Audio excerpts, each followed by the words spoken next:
Praise the Lord कलीसिया। मैं दिव्या आप सभी का स्वागत करती हूँ परमेश्वर की जीवित हजूरी में। और मैं विश्वास करती हूँ कि मेरे भाई बहन जहाँ कहीं भी हैं परमेश्वर बहुत ही आनंदित और ब्लेस्ड हैं। और मैं हर दिन आप सभी के लिए प्रार्थनाएं करती हूँ और मैं विश्वास करती हूँ कि मैं जो भी प्रार्थनाएं करती हूँ परमेश्वर मेरी प्रार्थनाओं को सुन रहा है और उसके द्वारा आपके जीवन में वो कार्य कर रहा है। क्योंकि बाइबल हमें बताती है कि परमेश्वर प्रार्थनाओं को कभी भी तुच्छ नहीं जानता है। तो आप विश्वास रखें, यदि आप मेरे चैनल से जुड़े हैं और इस वचन को सुनते हैं और मेरे साथ अपने बातों को, अपने विषयों को शेयर करते हैं और मैं आपके लिए जब प्रार्थना करती हूँ तो परमेश्वर आपके जीवन में कहीं ना कहीं कार्य ज़रूर कर रहा है। चाहे वो आपको अभी दिखाई दे या ना दे, लेकिन एक समय आने पर आप अपने कामों का, अपने विश्वास का प्रतिफल ज़रूर पाएंगे। आमीन। तो मेरे प्रियो, आज मैं आप सभी के लिए एक बाइबल का वचन लेकर आई हूँ जो कि बहुत ही शक्तिशाली और बहुत ही प्रेम भरा बाइबल का संदेश है। और ये जो वचन लिया गया है ये है यूहन्ना अध्याय 3 का वचन 16 से लेकर 21 तक और पेज नंबर है 133।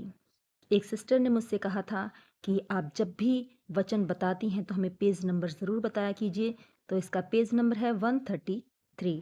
आमेन। तो आइए हम वचन को शुरू करें। मेरे प्रियो, परमेश्वर के वचन में लिखा है, परमेश्वर ने कहा, क्योंकि परमेश्वर ने जगत से ऐसा प्रेम रखा कि उसने अपना इकलौता पुत्र दे दिया, ताकि जो कोई उस पर विश्वास करे वे नष्ट ना हो परंतु अनंत जीवन पाए। परमेश्वर ने अपने पुत्र को जगत में इसलिए नहीं भेजा कि जगत पर दंड की आज्ञा दे, परंतु इसलिए भेजा कि जगत उसके द्वारा उद्धार पाए। जो उस पर विश्वास करता है उस पर दंड की आज्ञा नहीं होती, परंतु जो उस पर विश्वास नहीं करता वे दोषी ठहर चुका है, इसलिए कि उसने परमेश्वर के इकलौते पुत्र के नाम पर विश्वास नहीं किया। और दंड की आज्ञा का कारण यह है कि ज्योति जगत में आई और मनुष्य ने अंधकार को ज्योति से अधिक प्रिय जाना, क्योंकि उनके काम बुरे थे। क्योंकि जो कोई बुराई करता है वे ज्योति से बैर रखता है और ज्योति के निकट नहीं आता, ऐसा न हो कि उसके कामों पर दोष लगाया जाए। परंतु जो सत्य पर चलता है वे ज्योति के निकट आता है, ताकि उसके काम प्रकट हों कि वे परमेश्वर की ओर से किए गए हैं। आमीन। मेरी प्रियो, हम सब जानते हैं, क्योंकि हम सब बाइबल पढ़ते हैं और बाइबल में परमेश्वर ने ये बातें कही हैं और लिखी हैं।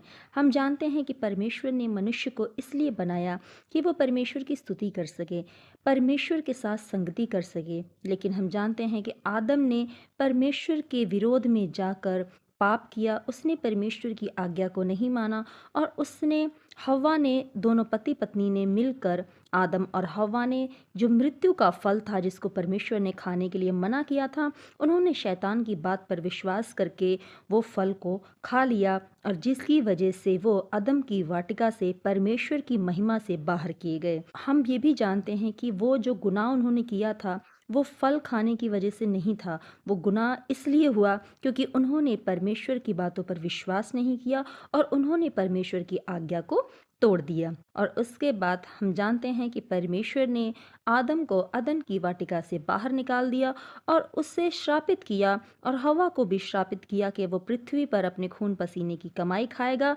और हव्वा पृथ्वी पर गर्भ की पीड़ा सहेगी। मेरी प्रियो, हम सब आदम के वंशज हैं। उसी के बाद जब आदम और हव्वा इकट्ठे हुए पृथ्वी पर, जब वो अपना जीवन व्यतीत करने लगे तो उन्हीं के द्वारा कैन और हाबिल पैदा हुए।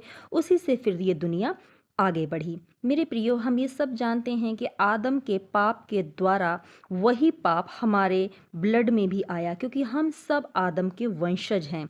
हालेलुया। और परमेश्वर ने जब आदम को अपनी अदन की वाटिका से, अपनी महिमा से जब उसे बाहर निकाला, लेकिन परमेश्वर ये नहीं चाहता था कि आदम श्रापित हो, आदम दुख में रहे, आदम तकलीफ में रहे। आदम ने पाप किया था, इसलिए परमेश्वर ने उसे बाहर निकाला, क्योंकि परमेश्वर उस जगह पर नहीं रह सकते हैं जहाँ पाप है। वो पवित्र परमेश्वर है, वो पापियों के साथ संगति नहीं करता है। उसने तब तक आदम और हवा के साथ संगति की जब तक आदम और हवा पवित्र थे, जब तक वो परमेश्वर की स्तुति करते थे, जब तक वो परमेश्वर पर विश्वास करते थे। लेकिन जैसे ही उन्होंने पाप किया, वैसे ही परमेश्वर ने उन्हें बाहर निकाल दिया। आज हमारी ज़िंदगी में भी यही चीज़ है। जब हम पाप करते हैं तो पवित्र आत्मा हमें छोड़ देता है, परमेश्वर हमसे दूर हो जाते हैं। इसीलिए परमेश्वर हमें आज भी वही बात कहते हैं कि तुम आज्ञा को मानो। हालेलुया। मेरे प्रियो, आदम के ही पाप की वजह से आदम का लहू हमारे अंदर आया और इसीलिए हम भी पापी हो गए। परमेश्वर ने आदम को जब बाहर निकाला तो इसका मतलब ये नहीं था कि परमेश्वर ये चाहता था कि आदम हमेशा श्रापित रहे, दुख में रहे और पृथ्वी पर बीमारियों को, दुखों को, कलेशों को देखे। इसीलिए परमेश्वर ने उस पाप को ख़त्म करने के लिए अपने प्रिय पुत्र को भेजा। और क्यों भेजा? क्योंकि वो हमसे बहुत प्रेम करता था। वो ये नहीं चाहता था कि उसके बेटे और बेटियां दुखी रहें, परेशान रहें, बीमारियों में रहें, कर्ज में रहें, शैतान के बंधनों में रहें।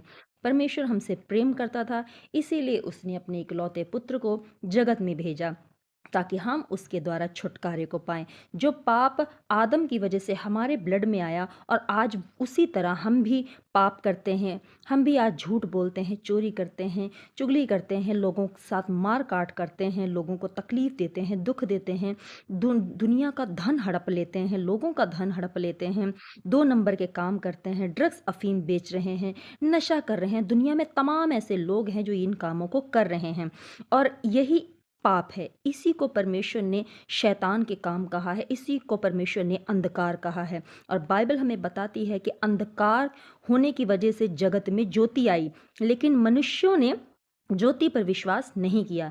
यहाँ बाइबल में लिखा है, और दंड की आज्ञा के कारण यह कि ज्योति जगत में आई और मनुष्यों ने अंधकार को ज्योति से अधिक प्रिय जाना, क्योंकि उनके काम बुरे थे। हालेलुया। मेरे प्रियो, यहाँ परमेश्वर हमें स्पष्ट बताते हैं कि अंधकार जब इस पृथ्वी पर आया और परमेश्वर से लोग जब ज़्यादा दूर हो गए, दूर तो पहले ही हो गए थे, लेकिन परमेश्वर प्रेम करता था, वो आपको कभी भी छोड़ता नहीं है। आप गिर गए, आप दूर हो गए, आप परमेश्वर को भूल गए, आप पाप में चले गए, आप अंधकार में चले गए, लेकिन परमेश्वर नहीं चाहता था कि आपका जीवन जो है वो नाश हो जाए। परमेश्वर आपको बचाना चाहता था और परमेश्वर तब तक नहीं बचा सकता जब तक आपका लहू शुद्ध ना हो जाए, और आपके लहू में पाप भरा हुआ है। इसीलिए आपके लहू को शुद्ध करने के लिए, आपके जीवन को बचाने के लिए उसने अपने बेटे का लहू बहाया। हालेलुया। आज जो सज़ा आपको मिलने वाली थी आपके पापों के द्वारा, आपके कामों के द्वारा, अंधकार में चलने की तरह जो सज़ा आपको मिलने वाली थी, वो सज़ा आज यीशु मसीह ने अपने ऊपर ले ली। यहाँ परमेश्वर कहता है कि उसने अपने इकलौते पुत्र को दे दिया ताकि जो उस पर विश्वास करे वो अनंत जीवन पाए और वो नष्ट ना हो। यानी कि अगर हम यीशु ना आता तो हम नष्ट हो जाते, हम अपने पापों का, अपने कर्मों का फल भुगतते। लेकिन यीशु आया क्यों? क्योंकि परमेश्वर ने हमसे प्रेम किया। परमेश्वर ने अपने इकलौते पुत्र को हमें दे दिया ताकि वो हमारी जगह पर मारा जाए, गाड़ा जाए। हमारी जगह जो लहू हमारा बहना था वो लहू यीशु का बहे और उसी के द्वारा फिर हमारे पाप क्षमा हो जाए। इस दुनिया में ऐसा कोई भी आपका प्रिय मित्र, आपका कोई प्रिय भाई बहन, यहाँ तक कि आज पति पत्नी भी इतने प्रेमी नहीं हैं कि वो एक दूसरे के प्रेम के लिए अपनी जान को कुर्बान कर दें। ये दुनिया स्वार्थ पर चल रही है। हर किसी का किसी न किसी से कोई ना कोई स्वार्थ है, लेकिन यीशु का प्रेम एक ऐसा था, उसने बिना किसी स्वार्थ के निस्वार्थ प्रेम किया। बिना किसी स्वार्थ के उसने अपने लहू को बहाया ताकि आप बचाए जाओ और छुड़ाए जाओ। हालेलुया। तो यहाँ परमेश्वर भी हमसे यही कहते हैं कि जैसा प्रेम परमेश्वर ने किया वैसा ही प्रेम तुम भी करो। हालेलुया। आपको परमेश्वर से ऐसा ही प्रेम करना है जैसा पिता ने आपसे किया है। आपको भी यीशु को सबसे पहले, यीशु को सबसे ऊपर रखना है। कोई भी चीज़ आपको यीशु से अलग ना करने पाए। मेरे प्रियो, परमेश्वर ने आपको सबसे अपनी चहीती, सबसे कीमती चीज़ आपको दी है। परमेश्वर के पास इकलौता, यहाँ पे लिखा है इकलौता, यानी इसके अलावा परमेश्वर के पास और कुछ भी अपना नहीं था। उसने अपना इकलौता पुत्र उससे दे दिया। जब परमेश्वर आपको सबसे कीमती, सबसे महंगी चीज़, जो परमेश्वर सबसे प्रेमी, सबसे करीबी जो था, वो परमेश्वर ने आपके लिए दे दिया। सोचो कि वो यीशु से भी ज़्यादा प्यार आपसे करता था और उसने आपके लिए यीशु को कुर्बान कर दिया, अपने बेटे को कुर्बान कर दिया। क्या आपके अंदर इतना प्रेम है? क्या आप यीशु के लिए अपने परिवार को छोड़कर आप यीशु के पीछे चल सकें। आप ये परिवार का मोह, धन का मोह, संसार का मोह छोड़कर आप जो उन चीज़ों के पीछे भाग रहे हैं, उन चीज़ों के पीछे परिश्रम कर रहे हैं जिनका कोई उपयोग, कोई मतलब ही नहीं है। वो सिर्फ़ भोग की चीज़ें हैं, सिर्फ़ भोग विलासी अभिलाषाओं को पूरी करने की चीज़ें हैं। वो कुछ घड़ी की हैं, कुछ घंटों की हैं, कुछ पल की हैं। लेकिन मेरे प्रियो, क्या आप उन चीज़ों को छोड़कर यीशु के पीछे चल सकते हैं? क्या अपनी धन संपत्ति छोड़कर यीशु के पीछे चल सकते हैं? परमेश्वर ने यीशु को, जो उसका इकलौता पुत्र था, उसे दे दिया। क्या आप अपने इकलौते पुत्र को छोड़कर यीशु के पीछे चल सकते हैं?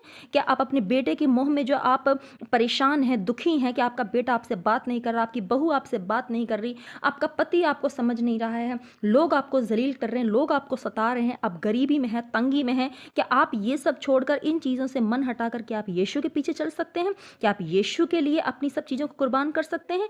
क्या आप यीशु से इस तरह का प्यार कर सकते हैं? अगर आप कर सकते हैं तो मैं इस बात की गारंटी देती हूँ, विश्वास करती हूँ कि जैसे यीशु मरने के बाद जब जी उठा और वो पिता की दाहिने विराजमान है स्वर्ग में, उसी तरह से परमेश्वर आपको इस पृथ्वी पर भी और स्वर्ग में भी सबसे ऊंचा रखेगा। जैसे परमेश्वर ने अपने बेटे को उसके कामों का प्रतिफल दिया, यीशु को क्रूस पर चढ़ने के बाद उससे सिंहासन दिया, स्वर्ग का सिंहासन दिया, अपने बराबर अपनी दाहिने बिठाया, उसी तरह से जब परमेश्वर के पीछे आप चलते हैं, अपने क्रूस को उठाते हैं, आप परमेश्वर के लिए बेइज्जती को सहते हैं, दुख को सहते हैं, जलीलता को सहते हैं, तो परमेश्वर भी आपको अपनी दाहिनी ओर बिठाता है। परमेश्वर आपको भी ऊंचा करता है, महिमा करता है, महिमा देता है। क्यों? क्योंकि आपने परमेश्वर को सबसे ज़्यादा इंपॉर्टेंट, सबसे ज़्यादा ज़रूरी समझा। आपने सबसे ज़्यादा प्यार परमेश्वर से किया। आपके लिए संसार की चीज़ें मायने नहीं रखती, आपके लिए यीशु का प्रेम मायने रखता है, यीशु की कुर्बानी मायने रखती है। यदि आप ऐसा प्रेम यीशु से करते हैं तो आज ही परमेश्वर आपको सब चीज़ों से छुड़ाएगा। उन श्रापों से जो आदम के जीवन के द्वारा हमारे जीवन में आई, परमेश्वर उन सारे श्रापों से, कर्ज से, गरीबी से, दुष्ट आत्माओं के अटैक से, वो खुद नीचे उतर के वो आपको बचाएगा। वो हर घड़ी आपके संग चलेगा, हर घड़ी आपके संग रहेगा। जैसे आदम के संग परमेश्वर संगति करता था, क्योंकि आदम पवित्र था। जब आप पवित्र बन जाएंगे, आप अंधकार को छोड़ देंगे, आप ज्योति को ग्रहण कर लेंगे, तो परमेश्वर हर दिन, हर घंटे, हर पल, दिन हो रात हो, वो आपके साथ रहेगा। वो अंदर आने में, बाहर जाने में आपके साथ रहेगा, वो सोने में, जागने में आपके साथ रहेगा, वो हर काम में आपकी अगुवाई करेगा। मेरे प्रियो, आपको देर नहीं करनी है, क्योंकि ये अंत का समय चल रहा है। यीशु हमें लेने के लिए बादलों पर आने वाला है। आपको आज से ही पापों से मन फिराना है और यीशु के पीछे चलना है। आमीन। तो मैं आशा करती हूँ कि आज परमेश्वर ने आपके मन को छुआ है इस वचन के द्वारा। यीशु का प्रेम आज आपके अंदर आया है। यदि आप यीशु से प्यार करते हैं तो I love you Jesus comment में ज़रूर लिखें। परमेश्वर आपको बहुतायत की आशीष देगा। और वीडियो अगर अच्छी लगी हो तो इसे लाइक करें, कमेंट करें और ज़्यादा से ज़्यादा अपने दोस्तों के साथ शेयर करें, ताकि वो भी अंधकार को छोड़कर यीशु के पीछे चले और प्रेम को अपनाएं। हालेलुया। और मेरे चैनल पर पहली बार आए हैं तो प्लीज़ इसे सब्सक्राइब करें। मैं हर दिन ऐसी ही वीडियो को लेकर आती रहती हूँ, और बेल आइकन को ज़रूर से प्रेस कर दें। मिलती हूँ अगली वीडियो में, तब तक के लिए आप सभी अपना ख्याल रखें। God bless you all. जय मसीह की।